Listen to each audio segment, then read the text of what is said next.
The drum's liberation began to sound, and the Sun God Nika himself finally returned to the world after being gone for many, many years. But that return itself is what spawned so much debate and discussion. The debut of Gear 4 by Luffy vs. Doflamingo in the Dressrosa arc spawned years of discussion and speculation. People began to ponder just what Luffy's next power-up would be. Theories surrounding a Devil Fruit awakening and if he would have another gear transformation were natural avenues people went down when speculating. It was assumed that naturally it would happen as every so often Luffy would unveil a new gear transformation to rise up to a powerful adversary. After learning about Devil Fruit awakenings, people also began to wonder when Luffy would awaken his and what its characteristics would be. But after years of speculating, the wait was over. With the arrival of chapter 1044, we had our answer. Luffy achieved a new power-up that was his Devil Fruit awakening in Gear 5 and 1. But while this was a highly anticipated chapter that sent shockwaves through the community, the power-up also had its detractors. Gear 5 spawned lots of controversy that spans to now as we are now past chapter 1100 in the series. There are a lot of unique avenues to explore as to why the transformation has been so controversial, and why some in the fandom are outspoken against it. Are there merits to these complaints and gripes, or are they completely unfounded? In this video, I aim to explore the different reasons as to why it's been controversial and why there are some who dislike it. If you enjoy the video, please like, comment, and subscribe as it helps my channel and the videos grow within the YouTube algorithm, and I greatly appreciate all the support. Without further ado, my name is Champazard, and please join me as I explore the Gear 5 controversy.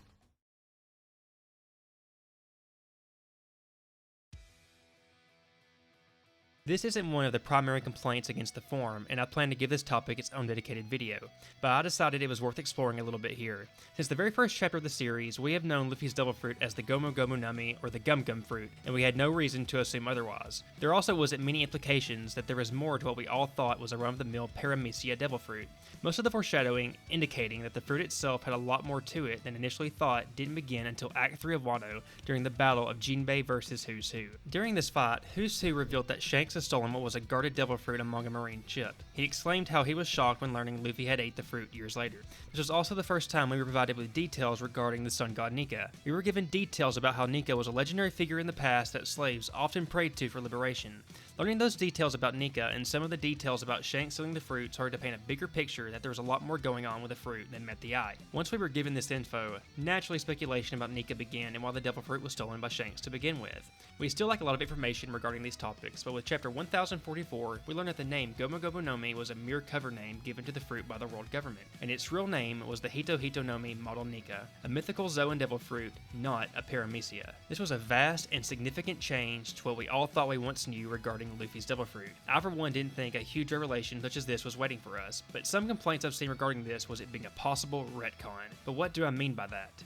A retcon, as described by Oxford, is, in a film, television series, or other fictional work, a piece of new information that imposes a different interpretation on previously described events, typically used to facilitate a dramatic plot shift or account for an inconsistency. Pretty much a change to existing lore that wasn't originally planned. Think of the Batara fusion in Dragon Ball being retconned into a 1 hour long fusion instead of being permanent as an example. Oda is known for his spectacular foreshadowing and hinting at major bits of lore and events to come in his writing. There are tons of examples of this all over One Piece, but some believe that Gomu Gomu Nomi being the Nika fruit was a retcon, and that Oda never initially intended for that to be the case for a long time. This theory is certainly plausible as it can seem like a retcon, but it's hard to say if Oda did or didn't have more intentions for Luffy's devil fruit early in the series. Regardless, some people dislike retcons to begin with, but for me personally, I don't mind if it's a retcon or not. Oda made this change work within the confines of the story with plausible explanations to explain the potential retcon, and it adds layers of lore and importance to the story that wasn't previously there. Unlike the Batara fusion retcon, which was lazily added for writing purposes to have Goku and Vegeta unfused for plot convenience.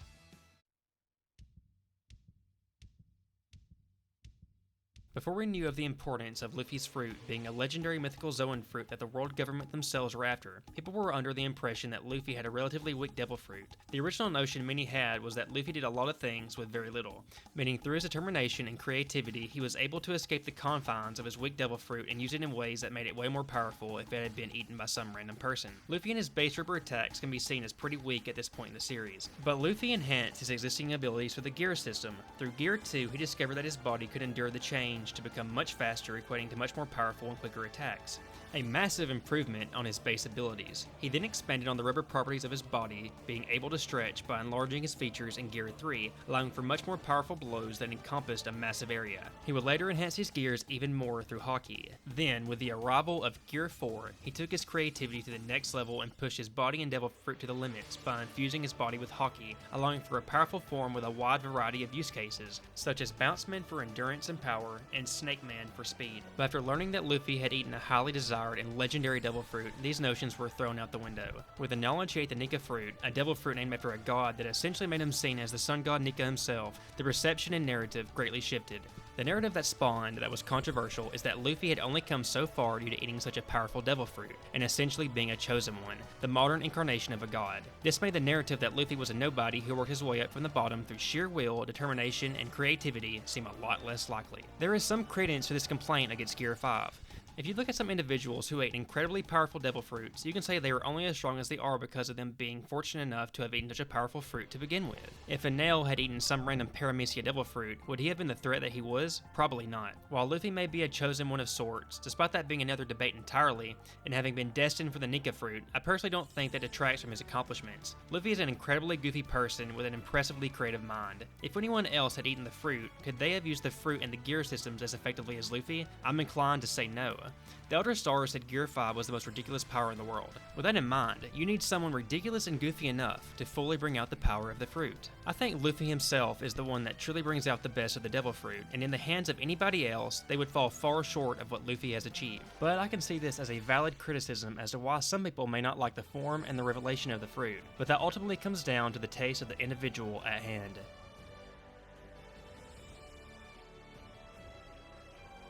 While waiting and theorizing for Luffy's next transformation, people began to form certain expectations. These expectations weren't just influenced by One Piece, but other shonen anime as well. Gear 4 was a drastic departure in terms of appearance for Luffy in comparison to Gears 2 and 3. Oda took a far different approach in its design to really set it apart, and it falls in line with other traditional shonen anime transformations, in that many would say it looks powerful and cool.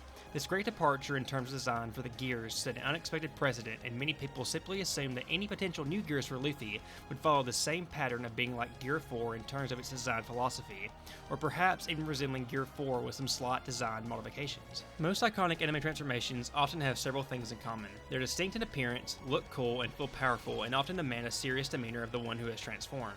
Think Goku becoming more serious after turning Super Saiyan for the first time, or Naruto unleashing the Nine-Tails chakra. We have grown so accustomed to how shonen anime handle transformations, and this imposes an expectation on many when they know a new powerful transformation is just over the horizon. But it can also restrict how open-minded we can be to these moments, and if our expectations aren't met, people can easily find themselves disappointed with what they're seeing as it doesn't fit their criteria of what's likable and cool to them. With Gear 4 being Luffy's most powerful form for many years that is defined by its powerful and intimidating nature, the joyful and lighthearted nature that defines Gear 5 couldn't be a further departure from that. Many people, me included, were caught completely off guard by Gear 5 and how Oda opted to present it. When people first began witnessing how goofy it is and the cartoonish inspiration Oda uses for it, many deemed it a bad transformation and grew disappointed with what they were seeing. I definitely didn't expect Luffy to be running around like they do in old cartoons, and for a few chapters, I was very unsure on if I liked Gear 5 or not. Oda took a very unique approach to this form, and it's that very uniqueness that makes many like it, but also makes many dislike it. If you're a fan of originality and differing from the norm, you're liable to like Gear 5. If you like the traditional badass Super Saiyan or Gear 4-esque transformation, you're liable to be disappointed. That's why in situations like this, I think it can be good to keep an open mind and evaluate if any criticisms are fair. In chapter 1108, for example, we see Gear 5 Luffy grab both Saturn and Kizaru with a serious and determined expression. He then exclaims something along the lines of, "I won't let you two get away." Saying this to an admiral and one of the Elder Stars with that expression and determination could signal a more serious side of Gear 5 Luffy coming that we have rarely seen up until now. This drastic departure from the norm by Oda when creating Gear 5 has no doubt been very divisive. The very things some love so much about the form are what others absolutely despise. I think some criticisms are justified and that some are unfounded. For those who had set expectations, they either weren't met due to what Gear 5 is, or they may have been surpassed for that very reason as well. That all comes down to individual taste. But one thing that can be safely said is that Gear 5 was drastically different than what almost anybody expected.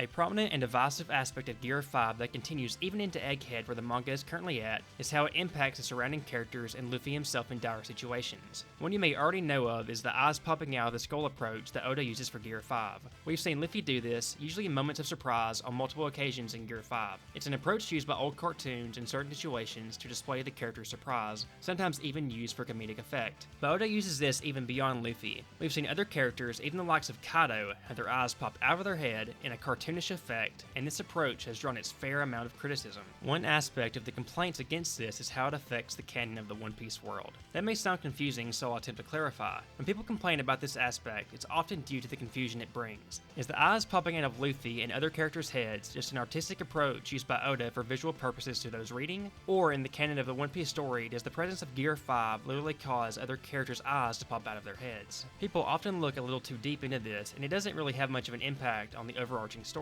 But One Piece has many passionate fans, and even small things like this can inspire discussion and confusion. I don't have a clear-cut answer to whether Gear 5 is physically affecting the reality of other characters and their eyes, or if Oda is just having a bit of fun with his artistic approach. As of now, I haven't been able to find any definitive answer for it, but this divisive topic ties into an even more overarching controversial aspect of the form. This is the perception that Gear 5 is too goofy all the time and is never serious enough, no matter the situation. One defining characteristic of Gear 5 is Luffy laughing. We see this quite frequently when Luffy is in this state. The very nature of the form itself incites laughter in the user, with Luffy running around like a cartoon, doing Looney Tunes-esque things even during serious battles that have a lot on the line, such as his fight with Kaido. The main critique stemming from this is that Luffy will be laughing or acting cartoonish in moments that should invoke emotional maturity.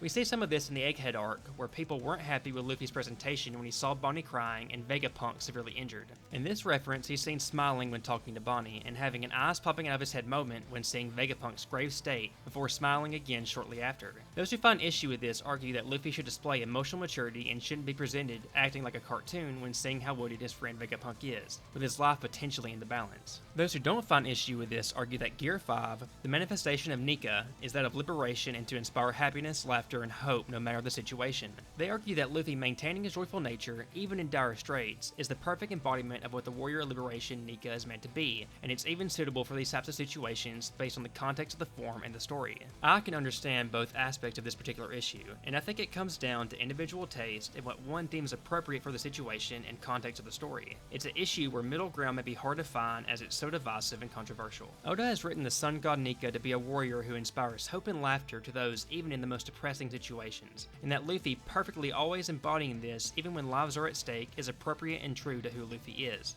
Others argue that Luffy laughing and acting like a cartoon and showing little to no signs of seriousness that we've seen from Luffy in similar moments in the past is nonsensical. But then others could simply argue those moments were before he achieved Gear 5, which unlocked this new side of him. I've broken down several aspects of what makes Gear 5 controversial, so now I want to give my thoughts and experience with the form since I first saw its debut in chapter 1044.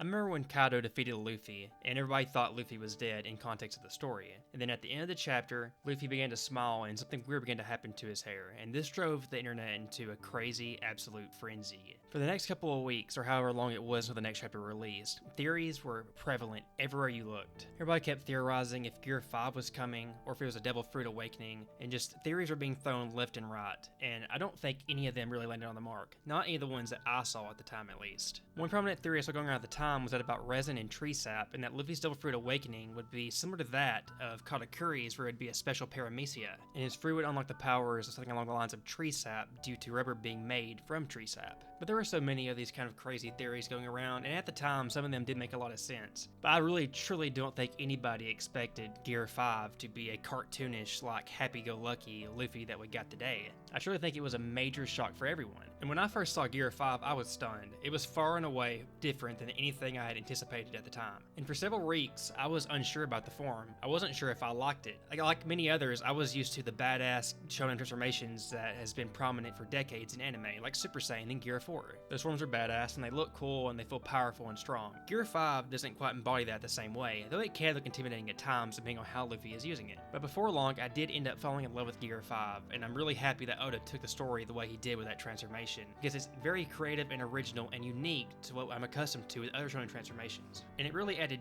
many layers to the story about how Luffy's Devil Fruit awakening with the Nika fruit was that of the warrior liberation, and hearing the drums of liberation with his heart as he was awakening the fruit. And Luffy smiling and laughing all the time on Gear 5, having been a symbol of people in the past in horrible situations that would pray to the Sun God for freedom. Oda managed to write this very unique form with lots of story implications, and I think taking it that way was very good overall. If he had taken it the chorus of other Devil Fruit awakenings, it wouldn't have had the same impact on the story as it would have just been another power-up for Luffy. And I do understand some of the criticisms for Gear 5. I think some of them are very fair, and the way Luffy is presented in certain situations can be controversial, and the way he affects other characters can be weird, especially seeing the likes of Kaido with his eyes popping out of his head. I think there are fair criticisms to make, but I do think things can be blown out of proportions at times. But Gear 5 being the awakening of the Sun God Nika's fruit, and Luffy emerging as the warrior liberation, while controversial, I think has been so much fun and very unique for the way Luffy approaches fights now. And we still don't know a whole lot about the fruit, and there's so much mystery surrounding it that Oda is yet to explore. And that excites me because that means more interesting backstory that we can get about the fruit and how it came to be in Luffy's possession